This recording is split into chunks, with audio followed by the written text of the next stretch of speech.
Hello दोस्तों, नमस्कार। स्वागत है आपका हमारे यूट्यूब चैनल लर्निंग एवोल्यूशन पर। तो आज हम इस वीडियो में कक्षा 9 के एनसीईआरटी गणित के प्रश्नावली 1.3 के प्रश्नों को हल करेंगे। तो जिसमें पहला प्रश्न हमारा, निम्नलिखित भिन्नों को दशमलव रूप में लिखिए और बताइए कि प्रत्येक का दशमलव प्रसार किस प्रकार का है। पहला भाग है 36/100 और दूसरा है 1/11, तीसरा है 4 सही 1/8। इस तरह से इसमें 6 भाग दिए हुए हैं, 6 का आंसर करेंगे हम। तो चलिए, पहला भाग हमारा 36/100 है। 36/100 को दशमलव प्रसार में करना है तो हम क्या करेंगे, इस 36 को यानी 36 को हमें 100 से डिवाइड करना है। तो जब हम 100 से 36 को डिवाइड करते हैं तो ये 36 कम है, 100 ज़्यादा है, यहाँ दशमलव लगाना पड़ेगा। दशमलव लगाएंगे तो यहाँ हो जाएगा हमारा 360। अब 100 को 3 बार गुणा करेंगे तो आ जाएगा 300, और 360 में से जब हम 300 माइनस करेंगे, घटाएंगे, तो हमें प्राप्त होगा 60 यानी 60। दशमलव लगा है, एक जीरो और बढ़ा सकते हो। तो यहाँ पर 100 का पहाड़ा पढ़ना है, 600 से ज़्यादा ना हो। तो 100 को 6 बार मल्टीप्लाई करना पड़ेगा। जब 100 को 6 बार मल्टीप्लाई करेंगे तो ये हो जाएगा 600, और 600 में से 600 फिर माइनस करेंगे तो यहाँ पर आपका आंसर, यहाँ पर दशमलव यहाँ पर हमारा शेषफल बचेगा 0। और इस प्रकार ये जो हमारा भागफल आया, यही इस दी हुई संख्या का दशमलव प्रसार है। तो यहाँ पर हम ये लिख सकते हैं कि 36/100 बराबर हो जाएगा 0.36। और यदि शेषफल 0 आता है तो इसको हम कहते हैं शांत दशमलव प्रसार। इसको कहते हैं शांत दशमलव प्रसार। तो इसका दशमलव प्रसार किस प्रकार का है जो पूछ रहा था, उसका हमारा ये उत्तर हुआ कि ये शांत दशमलव प्रसार है। और अब दूसरा है 1/11। 1/11 को हमें भाग करना है और भाग करके हमें ये देखना है कि इसका दशमलव प्रसार क्या होता है। तो इसको भी हम ठीक उसी प्रकार करेंगे। अंश 1 है, हर 11 है, यानी 1 को 11 से भाग करना होगा। 1 छोटा है, यहाँ पर दशमलव लगाएंगे तो यहाँ पर हो जाएगा 100, 10 हो जाएगा। और फिर यहाँ एक बार जीरो लगाएंगे तब यहाँ 100 होगा। अब 11 का पहाड़ा पढ़ेंगे, 100 से ज़्यादा ना जाए। तो 11 9 99। और इस प्रकार से हमारा 100 में से 99 घटाने पर हमें जो शेषफल मिलेगा वो 1 मिलेगा। और एक दशमलव लगा हुआ है तो हम यहाँ जीरो बढ़ा सकते हैं, फिर एक बार जीरो बढ़ाना पड़ेगा, 100 होगा। फिर इसको 9 से गुणा करना पड़ेगा और फिर हमें यहाँ प्राप्त हुई संख्या 99। 100 में से 99 माइनस करने पर फिर हमें एक शेषफल प्राप्त होगा। अब ये संख्या देखिए, एक बार पहले 1 को 11 से भाग करना पड़ा था, फिर 1 आया था, फिर 1 को 11 से भाग करना पड़ा, फिर 1 आया, यानी बार बार 1 को ही 11 से भाग करना पड़ रहा है। तो ये संख्या बार बार हमें ऐसे रिपीट होती हुई मिलेगी। तो इसका जो 1/11 का दशमलव प्रसार होगा वो होगा 0.090909, मतलब ऐसे आते जाएंगे। इसको हम संक्षिप्त में लिख देते हैं 0.9, इसके ऊपर बार लगा देते हैं। और इस प्रकार की जो दशमलव प्रसार होती है, तो इस प्रकार के दशमलव प्रसार को हम कहते हैं अनवसानी आवर्ती। अनवसानी आवर्ती दशमलव प्रसार है इसका। और इसको इंग्लिश और हिंदी में भी बता दें आपको, यह है, इंग्लिश में इसको टर्मिनेटिंग कहा जाता है। शांत दशमलव प्रसार को टर्मिनेटिंग कहते हैं, जबकि अनुवासनी आवर्ती को कहते हैं नॉन टर्मिनेटिंग।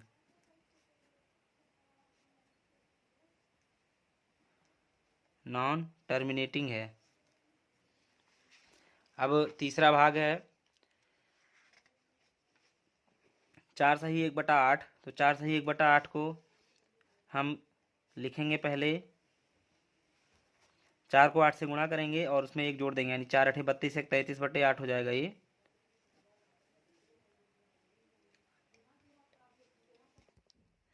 तो यहाँ हो जाएगा हमारा 33/8। और अब यहाँ पर 33 को 8 से भाग करना है, तो यहाँ पर लिखा जाएगा 33 और यहाँ पर लिखा जाएगा 8। अब देखिए, 8 का पहाड़ा पढ़ना है, 33 से ज़्यादा ना हो, तो 8 चौके 32। यहाँ पर हमें 33 में से 32 घटाने पर एक शेषफल प्राप्त होता है।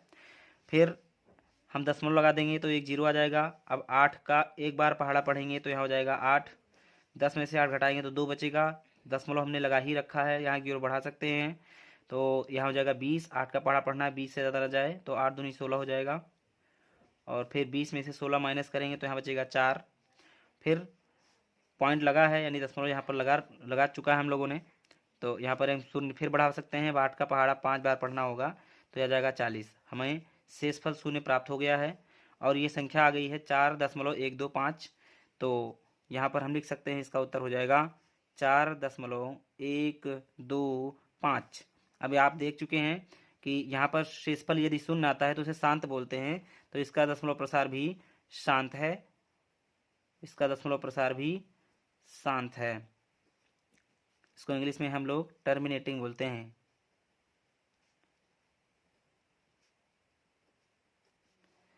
अब अगला भाग है, तो अगला पार्ट हमारा 3/13। 3/13 को हमें दशमलव में करना है, अर्थात यानी 3 को भी हमें 13 से भाग करना है। 3 को 13 से भाग करना है, तो 13 के पहाड़े में 3 आता नहीं है, हम यहाँ दशमलव लगाएंगे, यहाँ हो जाएगा 30, शून्य बढ़ाने पर 30 हो जाएगा। 13 का पहाड़ा पढ़ना है कि 30 से ज़्यादा न जाए, तो 13 दूना 26 होता है, यानी हम यहाँ पर प्राप्त करेंगे 26। और जब 30 में से 26 घटाएंगे तो हमें शेषफल मिलेगा 4, और दशमलव लगा हुआ है यहाँ पर, तो फिर हम शून्य बढ़ा सकते हैं। तो 13 का पहाड़ा पढ़ना है 40 से ज़्यादा ना हो, 13 3 39 होता है। 40 में से 39 माइनस करेंगे तो यहाँ 1 बचेगा, 1 बचा। फिर यहाँ दशमलव लगा है, हम एक बार जीरो बढ़ा सकते हैं, और जीरो बढ़ाने पर यहाँ हो जाएगा 10। अब 10 ये 13 से कम है, यहाँ शून्य बढ़ाएंगे तो यहाँ पर शून्य बढ़ जाएगा, यानी ये हो गया 100। अब 13 का पहाड़ा पढ़ना है 100 से ज़्यादा ना जाए, 13 7 91 होता है। 100 में से 91 घटाने पर मुझे प्राप्त होगा 9। हम पॉइंट लगा चुके हैं एक बार दशमलव, तो एक बार जीरो बढ़ा सकेंगे। अब फिर 13 का पहाड़ा पढ़ना है कि 90 से ज़्यादा न जाए, तो 13 6 78, 13 7 91 ज़्यादा हो जाता है, 13 6 बार जाएगा, ये 6 बार जाएगा, तो यहाँ बच जाएगा हमारा, यहाँ आएगा 78 यानी 78 आएगा। और जब यहाँ पर 90 में से 78 माइनस करेंगे तो 10 में से 8 माइनस करने पर बचेगा 2, और यहाँ बचा 8, 8 में से 7 माइनस करेंगे बचेगा 1। अब फिर दशमलव लगा हुआ है तो हम यहाँ पर शून्य बढ़ा सकते हैं। इस प्रकार से जो है 120 आया। 120 13 से भाग करना पड़ेगा 120 को, तो हम कितनी बार ले जाएंगे, 13 9 117, 9 बार जाएगा ये। तो यहाँ पर देखिए 117 आया, और 117 यानी कि 117 आया। 120 में से 117 माइनस करने पर यहाँ बचेगा 3, और फिर दशमलव लगाए तो जीरो बढ़ा सकते हैं। अब देखिए कि जो हमारी पहली संख्या थी, यानी कि 13 को 3 से भाग करना था पहले, वही फिर आ गया कि 13 को 3 से भाग करना है।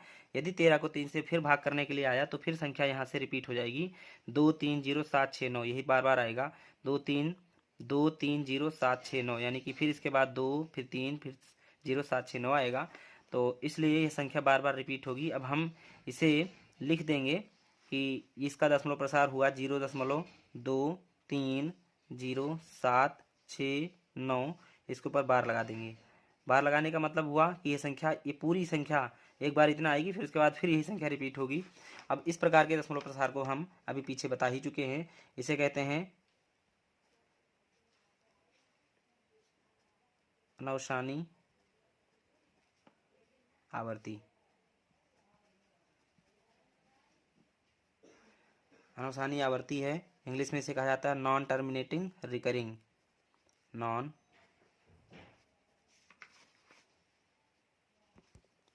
इसे इंग्लिश में नॉन टर्मिनेटिंग रिकरिंग कहा जाता है।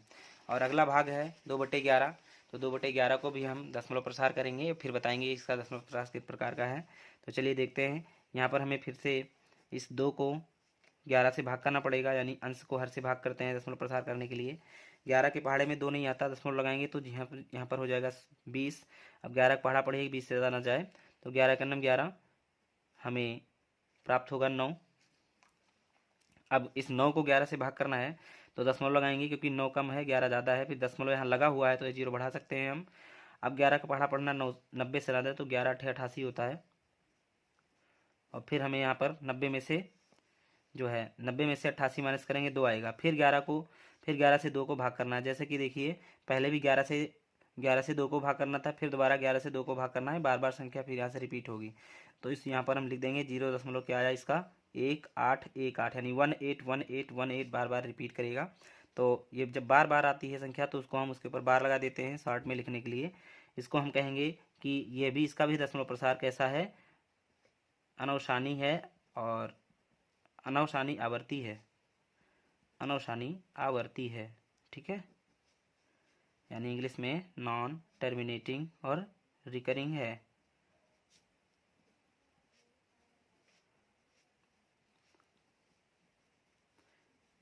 इसी पहले प्रश्न का अंतिम भाग है 329/4, पहले प्रश्न का अंतिम भाग है। तो चलिए इसको भी हम दशमलव प्रसार करते हैं। तो यहाँ पर हमें लिखना होगा 329 और यहाँ लिखना होगा 400। 400 का पढ़ा पढ़ना है, 329 से ज़्यादा ना जाए तो जाएगा ही नहीं क्योंकि कम है। तो यहाँ पर हम जीरो बढ़ाएंगे, दशमलव लगाकर जीरो बढ़ा देंगे। अब 400 का पहाड़ा पढ़ना है, 3290 से ज़्यादा है तो इसका मतलब है इसको हम लगभग 8 बार पढ़ सकते हैं। यहाँ पर आ जाएगा 3200 और 3200 में से 3290 में से यानी 3290 में से 3200 माइनस करेंगे तो हमें प्राप्त होगा 90।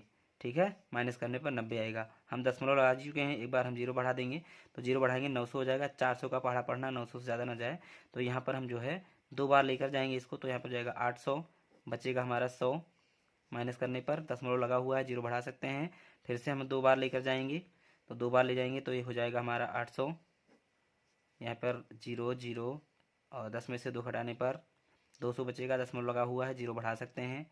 अब 400 का पढ़ा पढ़ना है, 2000 से ज़्यादा ना जाए तो 4 पंचे 20, यानी हम इसे पूरा यहाँ पर जो है शेषफल 0 मिल जाएगा। अब इसका जो दशमलव प्रसार आया वो आया 0.8225। ठीक है, क्योंकि यहाँ पर शेषफल 0 आया तो ये कैसा दशमलव प्रसार है, ये शांत दशमलव प्रसार है, यानी ये टर्मिनेटिंग है। तो इसी के साथ पहला भाग समाप्त हुआ। प्रश्नावली 1.3 का प्रश्न नंबर 1 के सारे भाग हो चुके हैं। अब हम चलते हैं इसी प्रश्नावली के दूसरे प्रश्न पर। तो दूसरा प्रश्न है कि आप जानते हैं कि 1/7 बराबर 0.1428557 के ऊपर बार, मतलब ये 6 संख्या के बाद ये संख्या बार बार रिपीट होती है इसका दशमलव प्रसार करने पर। तो वास्तव में लंबा भाग दिए बिना क्या आप यह बता सकते हैं कि 2/7, 3/7, 4/7, 5/7, 6/7 के दशमलव प्रसार क्या हैं? यदि हाँ तो कैसे? तो बिल्कुल इसको हम बता सकते हैं। तो इसका हल आप लिखेंगे हाँ, इसका हल आप बता सकते हैं हाँ, क्योंकि ये पूछा है कि आप बता सकते हैं तो बिल्कुल हाँ बता सकते हैं। कैसे बता सकते हैं? तो देखिए, यदि 1/7 बराबर होता है 0.1428557 इसके ऊपर बार, तो 1/7 की वैल्यू अगर ये है तो हमें 2/7 की वैल्यू बतानी है बिना भाग दिए। तो जब 1/7 को हम ये लिख सकते हैं तो 2/7 का मतलब हो गया कि 2 गुणे 1/7, तभी तो 2/7 आएगा। 2 गुणे 1/7, यदि हम 2 गुणे 1/7 करते हैं तो हमें 2/7 मिल जाएगा। और फिर यदि 1/7 की वैल्यू ये दी गई है, इसका दशमलव प्रसार ये है, तो हम इसको भी 2 से गुणा कर दें तो 2/7 की वैल्यू आ जाएगी। यहाँ पर इसका मतलब हो जाएगा कि 0.142857 गुणे 2 कर देंगे तो ये हो जाएगा 2/7 बराबर 2 से गुणा करिए, 2 सत्ते 14, 2 से 14 हो जाएगा। 2 पंचे 10, 10 एक हासिल 11, हासिल 1, 2 अठे 16, एक हासिल 17, हासिल 1 आया। फिर 2 दूनी 4, 4 एक हासिल में 5, उसके बाद 2 चौके 8 होगा और 2 एक अन्नम 2 होगा। और यहाँ पर हम दशमलव लगा करके ये कर देंगे, यानी ये संख्या आ जाएगी। इसके ऊपर भी बार लगा सकते हैं आप। तो ये हो गया 2/7 का। अब हमें इसी प्रकार से 3/7 का निकालना है।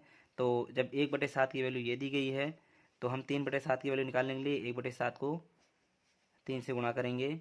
और जब 3 से गुणा करेंगे तो यहाँ देख सकते हैं आप, जब 1/7 की वैल्यू दी ही गई है 142857 के ऊपर बार है, यदि हम इसको भी 3 से गुणा कर दें ऐसे करके तो जो दशमलव प्रसार इसका है 1/7 का, उसका 3 गुणे का इसको 3 से गुणा करने पर आएगा। तो यह आ जाएगा 3/7 बराबर, आप देख सकते हैं 3 को 7 से मल्टीप्लाई करेंगे 3 7 21 होगा। 3 पंचे 15, 15 में 2 जोड़ देंगे क्योंकि हासिल आई थी तो 2 जोड़ेंगे 17 हो जाएगा। हासिल 1 आया, 3 अठे 24, 1 25, हासिल 2 आया, 3 दूनी 6 और 2 8, हासिल कुछ नहीं आया इसमें। 3 चौके 12, हासिल 1, 3 एक अन्नम 3 और 1 हासिल 4। और यहाँ पर हम जो है 0 लिख देंगे और इसके ऊपर बार लगा देंगे। तो 3/7 का ये दशमलव प्रसार हुआ। इस प्रकार से अब आप 3/7 3 से गुणा कर दिए। अगर हमें 4/7 निकालना है तो 1/7 को 4 से दोनों तरफ गुणा कर दीजिए, इसको भी 4 से गुणा कर दीजिए, इसको भी 4 से गुणा कर दीजिए, तो 4/7 की वैल्यू आ जाएगी, 5/7 की आ जाएगी, 6/7 की आ जाएगी। इस प्रकार से आप इसके आगे कर सकते हैं। तो प्रश्नावली 1.3 के 2 प्रश्न हो चुके हैं। चलते हैं हम अगले प्रश्न पर। तो प्रश्नावली 1.3 का तीसरा प्रश्न है, निम्नलिखित को P/Q के रूप में व्यक्त कीजिए, जहाँ P/Q पूर्णांक हैं, P तथा Q दोनों पूर्णांक हैं, तथा Q बराबर 0 नहीं है। और पहला इसका भाग है 0.6। तो 0.6 के ऊपर बार लगने का मतलब है, इसको लिख सकते हैं हम 0.666, और ये संख्या बार बार इसे रिपीट हो रही है। इसको, इस प्रकार की संख्या को हमें P/Q के रूप में लिख देना है। तो यहाँ पर हम ये मान लिए कि कोई एक ऐसी संख्या थी जिसको हमने भाग किया था, तो ये आया हुआ था। वो जो संख्या थी जिसको भाग किया था, परिमेय संख्या में लिखी थी, उसका भाग करने पर ये आया था, तो उसको मान लिया कि वह संख्या, माना वह संख्या x है। तो यदि x है तो x की वैल्यू कितनी आ गई, 0.666 ऐसे करके आ गई। इसको हम समीकरण 1 मान लेंगे, क्योंकि आप देख रहे हैं कि इसमें एक ही अंक बार बार रिपीट हो रहा है। यदि एक अंक बार बार रिपीट हो रहा है तो दोनों पक्ष में, इस समीकरण के दोनों पक्ष में हम एक अंक से, अगर एक अंक बार बार रिपीट हो रहा है तो 10 से गुणा करते हैं, 2 अंक बार बार रिपीट करता है तो 2 से गुणा कर देते हैं, 100 से गुणा कर देते हैं दोनों तरफ। अगर 3 अंक बार बार, जैसे 3 अंक बार बार होने का मतलब हो गया, इसमें एक ही प्रकार का एक 6 अंक है, 6 बार बार आ रहा है, तो दोनों तरफ 10 से गुणा करेंगे। यदि इसमें 2 प्रकार का अंक होता, 6 होता, 5 होता, फिर 6 5 इस तरह से होता, तब दोनों तरफ 100 से गुणा करते। इस प्रकार से जितनी प्रकार की संख्याएं, जितने अंकों की संख्या रिपीट करती है, उतने से हम इसको गुणा करते हैं, 100, 1000, और इस प्रकार के राउंड फिगर में लेकर के गुणा करते हैं। तो चलिए देखते हैं, यहाँ पर एक संख्या बार बार रिपीट हो रही है, तो यहाँ पर लिखना होगा आपको कि दोनों पक्षों को 10 से गुणा करने पर, यानी कि हम 10 से x को भी गुणा कर दें, और 0.6666 को भी हम 10 से गुणा कर देंगे। यदि इसको 10 से गुणा करते हैं तो यहाँ पर हमारा हो जाएगा 10x, और यहाँ पर 10 से गुणा करेंगे तो ये 1 बार पीछे चला जाता है, यानी कि ये हो जाएगा 6.666, इस तरह से आएगा। अब इसे हम समीकरण 2 मान लेंगे। अब देखा जा रहा है कि यदि हम समीकरण 2 में से समीकरण 1 को घटा दें, तो यहाँ पर लिखिए, समीकरण 2 में से 1 को घटाने पर, 1 को घटाने पर हम 10 में से x घटाएंगे, यानी 10x में से 1x घटाएंगे, और फिर इस 6.666 में से घटा देंगे 0.666, ऐसे करके घटाएंगे। तो यहाँ बचेगा हमारा 9x, और यहाँ बचेगा, देखिए 6 के बाद पॉइंट के 6 लिखने के बाद, यानी 6 के बाद 6 के बाद दशमलव के बाद 6 है, और यहाँ 0 के बाद दशमलव के बाद 6 है, तो इस पॉइंट के 6 में से सारा 6 माइनस हो जाएगा, केवल यहाँ बचेगा 6।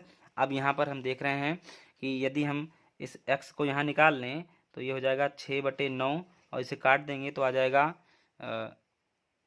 2 से काटेंगे तो 2 3 6, और सॉरी 3 से काटेंगे इन दोनों संख्या को तो 3 दूनी 6 हो जाएगा, और 3 त्रिका 9 हो जाएगा, यानी हमें प्राप्त होगी संख्या कौन सी, 2/3, और यही हमारा इस प्रश्न का उत्तर हो गया पहले का। तो अगला भाग है 0.47 के ऊपर बार है, इसका मतलब हो गया कि ये 0.4 लिखा है, फिर 7 7 7 7 इस तरह से संख्या रिपीट हो रही है। तो फिर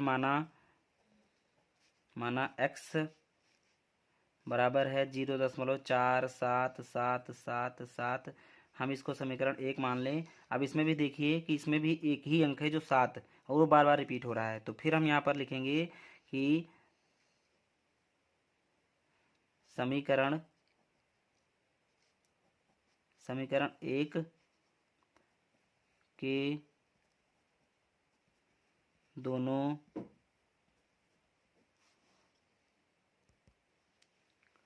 समीकरण, इस एक समीकरण के दोनों पक्षों में 10 से गुणा कर दिया हमने, तो यानी 10 से गुणा करने पर क्यों 10 से गुणा करेंगे, क्योंकि 7 एक ही अंक है और बार बार रिपीट हो रहा है, तो हम 10 से गुणा करेंगे। तो यहाँ हो जाएगा 10x, भाई इधर भी 10 से गुणा करना है, इधर भी करना है, और इधर 10 से गुणा करेंगे तो जो ये दशमलव ये खिसक कर यहाँ चला आएगा, यानी आ जाएगा 4.7777, इस तरह से आएगा। इसको हम इसको समीकरण 2 मान लेंगे।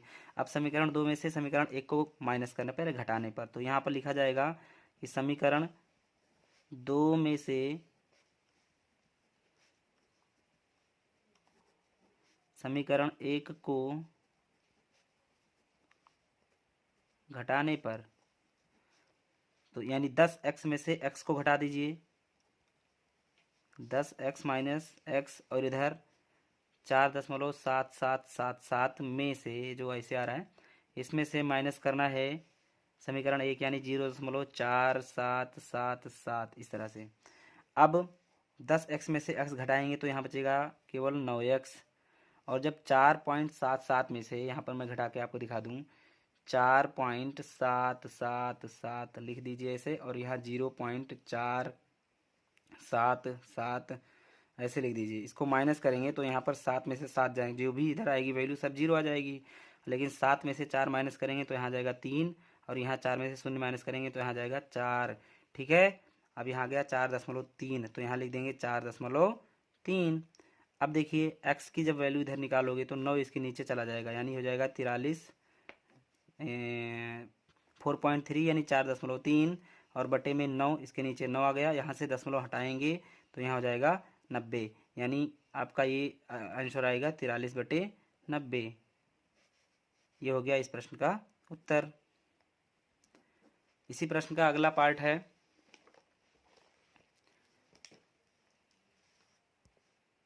0.001, इसके ऊपर बार लगाए, इसका मतलब है कि ये लिखा है 0.001 001 001, ये ऐसे बार बार रिपीट हो रहा है। तो फिर से इसको हम उसी तरह से हल करेंगे। माना x बराबर 0.001 001, और इसे समीकरण 1 ले लीजिए। अब देखिए इसमें 3 अंक है जो बार बार रिपीट हो रहा है, 001, तो इसे हम 1000 से गुणा करेंगे। तो यहाँ लिखिए कि दोनों पक्षों को 1000 से, यहाँ पर दोनों पक्षों को 1000 से गुणा करने पर 100, यहाँ पर देखिए 1000 गुणे x आ जाएगा। फिर यहाँ पर इस वाले पक्ष को भी 1000 से गुणा कर दिया हमने, और इस वाले पक्ष को भी 1000 से गुणा कर दिया, तो यहाँ हमें मिलेगा 1000x, और यहाँ मिलेगा देखिए 1 2 3 3 जीरो है, तो दशमलव उठ करके यहाँ चला आएगा, यानी आ जाएगा 1.001, ये प्राप्त होने वाला है हमें। इस समीकरण को हम समीकरण 2 मान लें, और यदि अब समीकरण 2 में से 1 को घटाएंगे, यानी समीकरण 2 में से समीकरण 1 को घटाने पर, यानी हम इस 2 में से इसको घटा देंगे, तो यहाँ पर लिखेंगे 1000x में से इस वाले x को घटाएंगे तो यहाँ इधर घट जाएगा, और इधर जो है लिखा हुआ है 1 दशमलव, मतलब यहाँ पर अभी आएगा, ये बार बार ऐसे है, 1.001 में से माइनस करना है 0.001, ये बार बार ऐसे आता है। तो आप देखेंगे कि यहाँ 1.001 में से 0.001 माइनस होगा, तो ये बच जाएगा हमारा केवल 1, और ये 1000x में से 1x घटेगा, तो यहाँ बचेगा 999x, और यहाँ केवल बचा 1। कैसे बचा आप देखेंगे, इधर देखिए 1, ये वाला पक्ष यहाँ, ये वाला यहाँ लिखेंगे 1.001, और ये संख्या इसके नीचे लिखेंगे 0.001, और इसे माइनस करना है, तो 0 में से 1 जाएंगी, इधर तो सारा 0 हो जाएगा, इधर केवल 1 बचेगा, इसलिए मैंने यहाँ पर 1 दशमलव के बाद 0 लिखा है, तो उसका कोई मतलब नहीं होता, लिख दिया, 1 केवल लिख दिया है। तो x बराबर हो जाएगा 1/999, यही हमारा इसका उत्तर हो गया है। तो ये हो